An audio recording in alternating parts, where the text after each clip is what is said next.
he gives such a great performance in that first movie and gave such a great performance as Captain Kirk. It's sort of like, my man, you lost your way between parts one and two. What happened?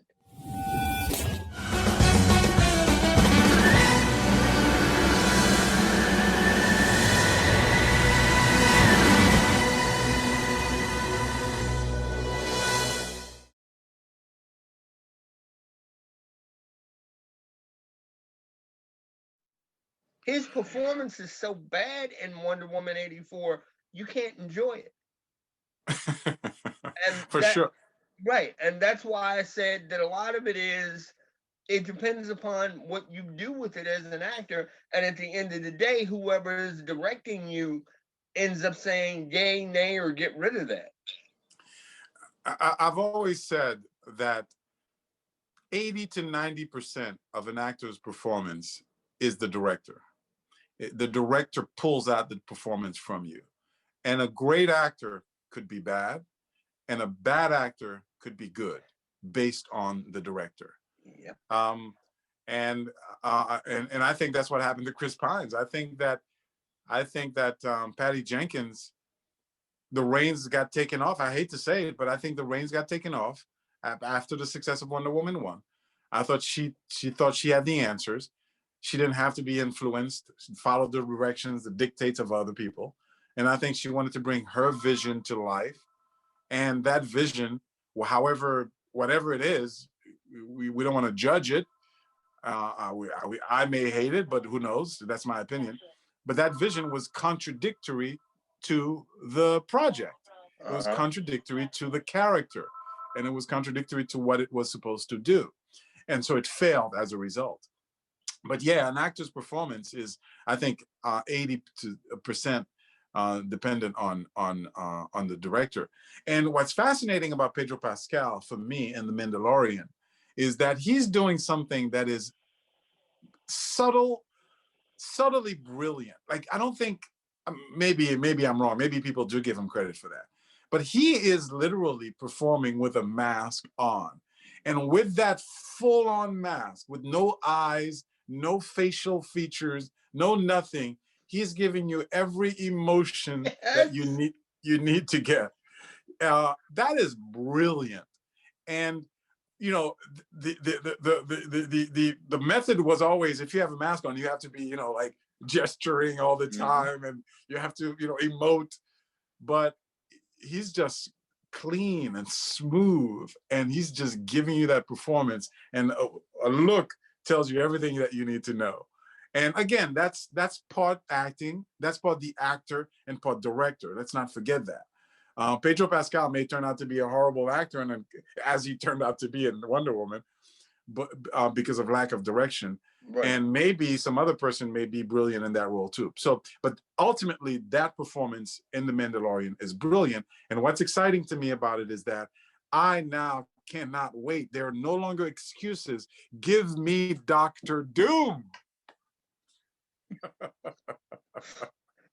Not to get off on a Star Wars tangent, but I want to piggyback on something you just said, because it's absolutely brilliant, and it is. You talked about his emotion under the mask and how it's coming through. Yes, there are other human actors involved in the series, but I applaud Pascal as well as every other character in that show for one major reason. And most people don't even take it into account. Ooh. Their primary co-star is a puppet. Yeah. And the audience is eating it up. Yeah.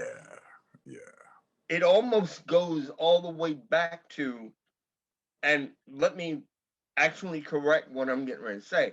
It's not even a matter of almost. It goes back to even what Mark Hamill was able to give with Frank Oz when they filmed Empire. Oh, wait, put your weapon. I mean you no harm. I am wondering, why are you here? I'm looking for someone. Looking? Found someone you have, I would say. Right. Help you I can. Yes. I don't think so. I'm looking for a great warrior. Oh! Great warrior. Oh! Wars not make one great. Oh.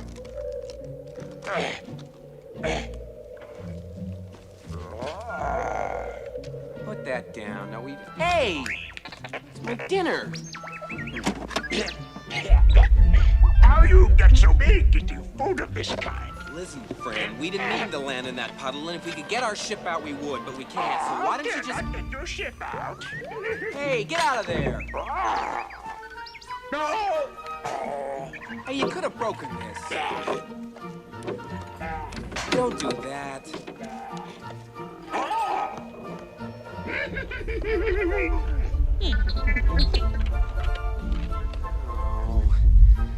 you're making a mess.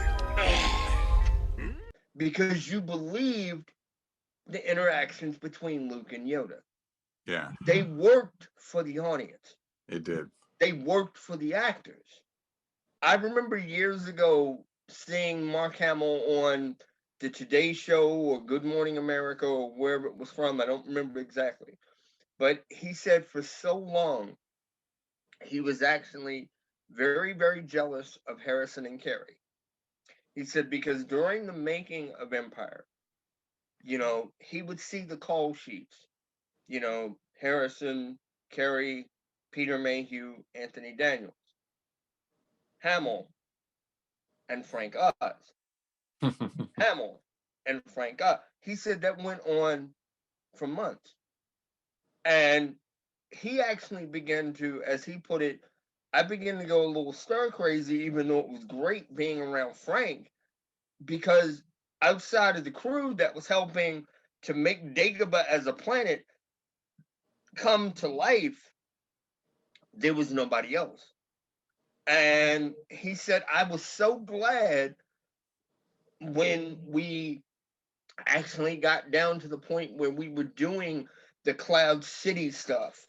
And I got to be back in front of other actors outside of Frank Oz. He said, I'm not taking anything away from Frank's performance as Yoda, but for months, I was operating with a puppet. And it turned out that that puppet basically stole that movie. Well, that's exactly what's happening with The Mandalorian. You can love all of the human performances all you want, but everybody that's in that show, from Pascal himself all the way through to Carl Weathers and everybody else, everybody looks at that little puppet and kind of goes, wow. And they're just losing it every time they do it.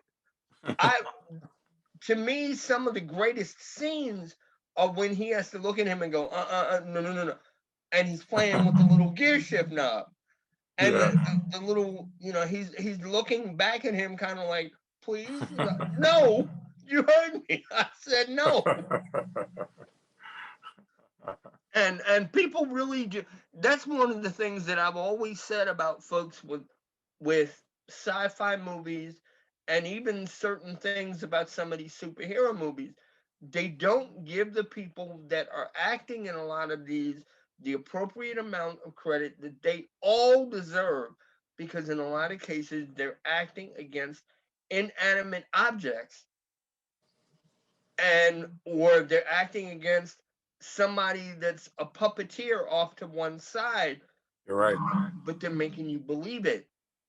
You're falling for it. You're right. You're right. You're right. And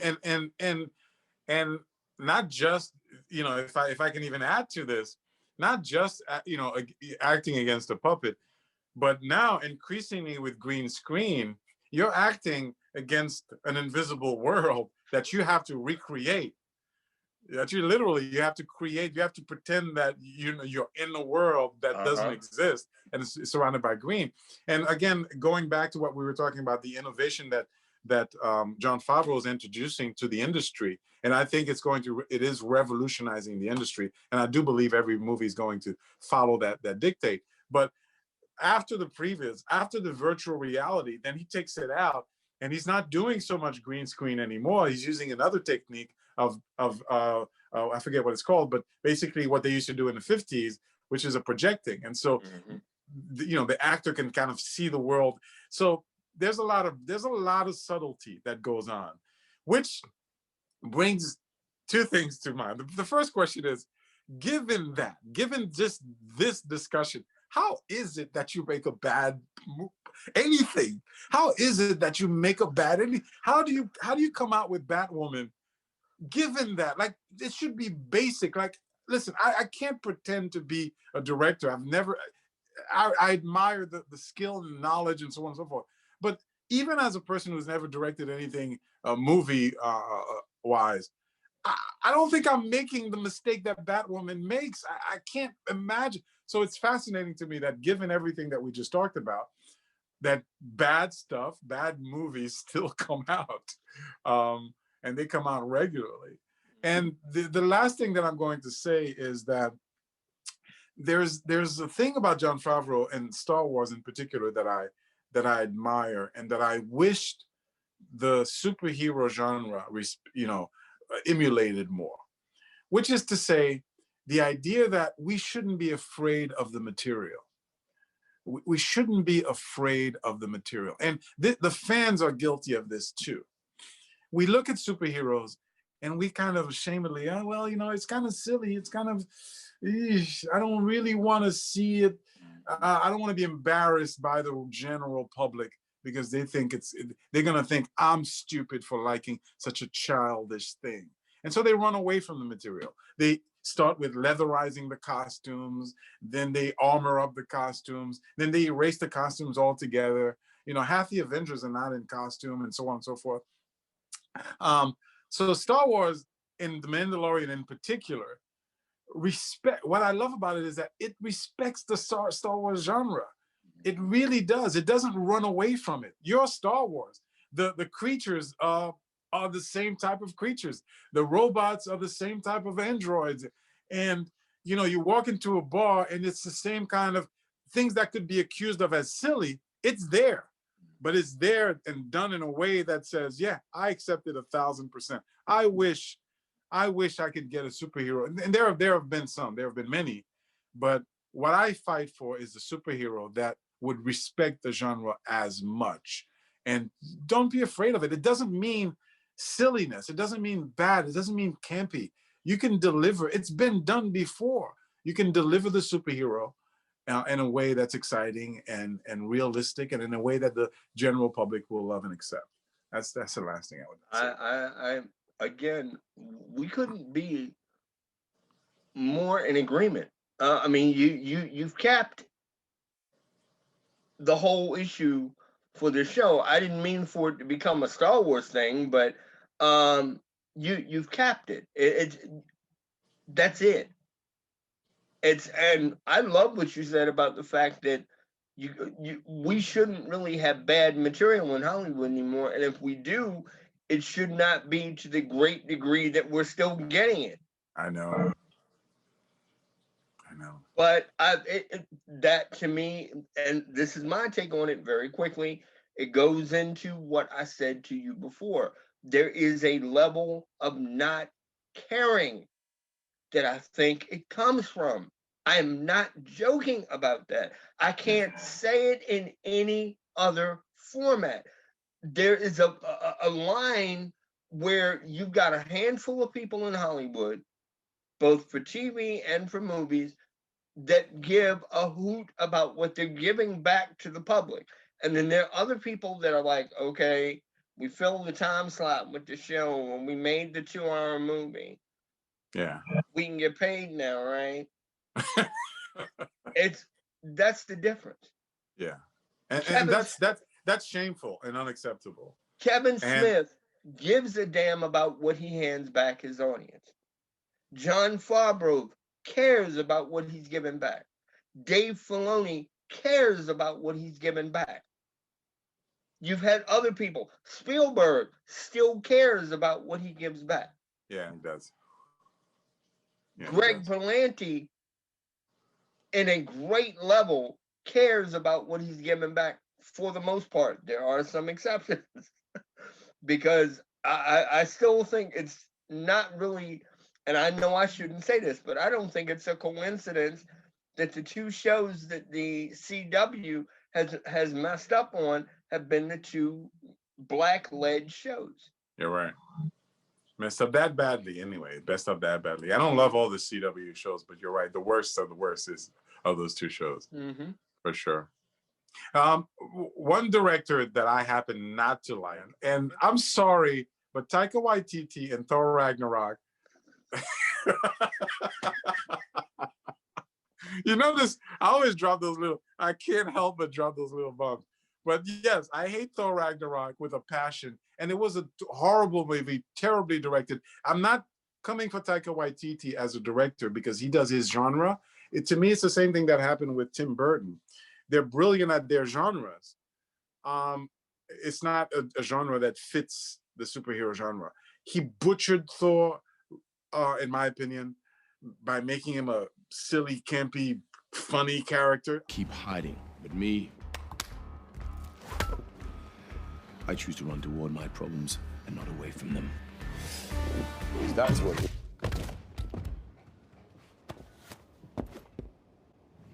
Banner, there's something you should know.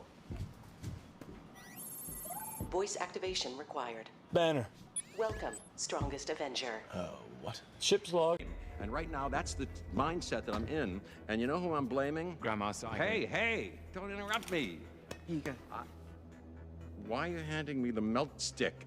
He was interrupting. That's not a capital violation. What are you doing with that? I need a disguise. I'm a fugitive. I need a disguise. You are the disguise. I'll be Tony Stark. What? What are you doing? Stop doing Tell that. him Tony wears his pants super tight. Stop Sorry. it. Why are you being so weird? I don't know. Maybe the fact that I was trapped for 2 years inside of a monster made me a little weird. Are you kidding? Making Thor a jokester is like making Wolverine into Deadpool. It's anathema to the character, and yet everybody gives it a pass. Whatever. I'm just hoping I brought Taika Waititi because he was at the table with the love of my life, the other love of my life, Bryce Dallas Howard. I hope that he learns something, and he's got to, and brings that to Love and Thunder. I gotta tell, I'm scared to death of what Love and Thunder is gonna look like. Me too. I'm scared. I'm scared to death, and part of the reason why I'm so scared is because of how they ended up giving you the body format for Hemsworth in Endgame. Oh my God. I really hated the whole Big Lebowski Thor look. Hatred. I knew what they were trying to do, but it did not work. There was nothing they could have tried to do, man. I'm so sorry. There's no excuse. There's nothing there's no explanation for making Thor a Big Lebowski. I'm so sorry. I apologize. As my daughter says, I'm so sorry. No, you don't have to apologize for that. And the thing is, the thing is, where they really messed up, because you and I are not the only two people that feel this way about this, where they messed up, and they messed up to the point where people were like, are you kidding me? Okay, is that during that final fight, when he raised the hammer, before they really got underway with Thanos, all they needed to do, Jesus Christ, was have him raise that hammer and put his body back to the way it was. Dude, I mean, listen, there's, and we do have to go, but there's so much wrong with that movie, and it gets such a pass, and pass that the audience is unforgiving for in other movies. So, for example, don't get me started, but for example, the treatment of Thor, man, the treatment of Thor is unacceptable. They turned Thor into a joke, an absolute joke. And so, all right, you're absolutely right. They had the opportunity. Thor lifts up the hammer, he becomes Thor again. They didn't take it. But not only did they not take that, they kept him frumpy. And by the way, they braided his. Are you serious? The hammer is a hairdresser. I'm supposed to buy that, and I'm supposed to reject Justice League. Give me a break. I'm so sorry. I agree. I agree. Give me a break. So he gets the hammer, and his hair is his beard is braided now, but he's still fat. He's still got a gut going on, which is ridiculous for Thor to be going around with a freaking gut. But then still, he goes up against Thanos, and Thanos beats the crap out of him. He's nothing to Thanos. But you know who gave Thanos a fight? Captain America is going toe-to-toe with Thanos. There were 3 characters in that movie that gave him a run for his money. Yes, Captain Marvel, Scarlet Witch, and Captain America. For a few minutes, Captain Marvel. Yes. And when he finally cold-cocked her, it was over with. Yeah, but Captain Marvel did more to Thanos than Thor did to Thanos. Yeah. Where's all the anger? Where's all the admonition that went against the Justice League? Why aren't we going against Endgame? I'm sorry. Listen, I'm not a biased person. I'm a Marvel guy. I love Infinity Gauntlet. Great movie, beautiful delivery. There are things about it that against my nature. I'm a Spider-Man fan. I don't think Spider-Man is portrayed the right way, but I can still be objective to say beautiful delivery, great movie. Endgame was not. I'm sorry. I'm sorry. You've got Captain Marvel going, beating down on Thanos until he's able to knock her to the side, and Thor is a freaking joke. And Hulk doesn't play a role in fighting Thanos. And worst case scenario, you've got Captain America. Listen, Thor's hammer gives you power. It doesn't make you invulnerable. It doesn't make you become the Incredible Hulk. So now you've got to be worthy of it anyway. Say that again. I'm sorry. You have to be worthy of the hammer to begin with. You got to be worthy of the hammer to be. That's absolutely right. And so Captain America is going against Thanos. Thanos is hitting him down, and Captain America is taking it like, yeah, Thor, man, it's you and me, man. We're in the same camp. No, you're not. No, you're not.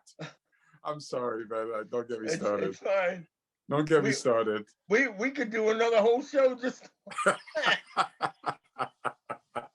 I want to do a show, and at your indulgence, because that is my indulgence. But if we ever have time to waste, I want to break down, because my opinion is not just a hate opinion. I want to break down why Thor Ragnarok is a bad movie, and I want to break down why Endgame is a bad movie disguised as a good movie. It is disguised as a good movie. One of the things that I hate injustice, and I hate injustice in every form. And I hate when things are given credit that they don't deserve, and I hate when things are not given credit when they do deserve it. And I think there's a lot of built-in hate that's undeserved towards the DC verse, and I think there's a lot of passes that are given to the Marvel verse. I'm sorry, but anyway, whatever. Ladies and gentlemen, thanks for being with us again. Keep the flags flying. We'll see you again soon. We'll see you again soon. I'll talk to you later, my friend. All right, now. This looks like a job for Superman. Hey, look!